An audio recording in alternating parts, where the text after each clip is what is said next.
নবী যখন পৃথিবীতে ছিলেন নবীজি কেমন ছিলেন এই সম্পর্কে, নবীজির চরিত্র মোবারক কেমন ছিল, নবীজির বডি স্ট্রাকচার কেমন ছিল, নবীজিকে দেখতে কেমন দেখা যেত, এই সম্পর্কে আমি জুমার ঘরে আপনাদেরকে এই রবিউল আউয়াল মাসে নবীজির হিস্টোরি নিয়ে আলোচনা করছি।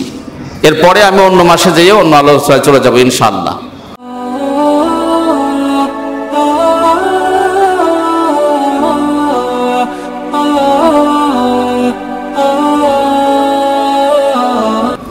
তো নবীজি যখন হাসতেন কেমন হাসতেন, আমরা কেমন হাসি আর নবীজি কেমন হাসতেন, এ ব্যাপারে বুখারী শরীফের মধ্যে হাদিসখানা উল্লেখ রয়েছে। নবীজি যখন হাসি মুখে খুশি মুখে থাকতেন তখন নবীজির চেহারা মোবারক কেমন দেখা যেত। আন কাব ইবনে মালিক, সরাসরি হাদিস থেকে বলছি, বাংলা আলোচনা তো জীবনে আমরা অনেক শুনেছি, কিছু মাঝে মাঝে আমি জুমায় আলোচনা করব কোরআন থেকে, মাঝে মাঝে আলোচনা করব হাদিস থেকে। আজকে কোরআনের দিকে একটু কম যাব, সরাসরি হাদিস থেকে আজকের আলোচনার মূল বিষয়। আন কাব ইবনে মালিক রাদিয়াল্লাহু তাআলা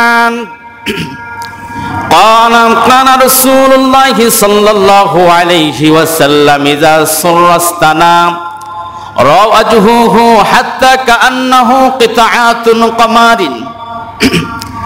হযরত কাব ইবনে মালিক রাদিয়াল্লাহু তাআলা আনহু তিনি বর্ণনা করেছেন, রাসূলুল্লাহ সাল্লাল্লাহু আলাইহি ওয়াসাল্লাম যখন ইযা সুরস্তানাম, রাসূল যখন খুশি মনে থাকতেন, মনটা খুশি থাকতো, মনে কোনো ভ্রাক্রান্ত হৃদয় থাকতো না, মনটা যখন খুশি খুশি থাকতো, রাসূলুল্লাহর রাজুহু হাত্তা কান্নাহু কিতাআতুন কমারিন।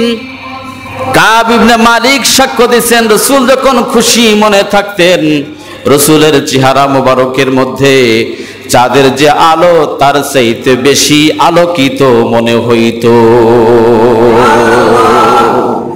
রাসূল যখন খুশি মনে থাকলে চাঁদটা যেমন আলো দিতে থাকতো, ঠিক তেমনি করে রাসূল পাক সাল্লাল্লাহু আলাইহি ওয়াসাল্লামের চেহারা মোবারক থেকে যেন আলোর মতো বের হইতো।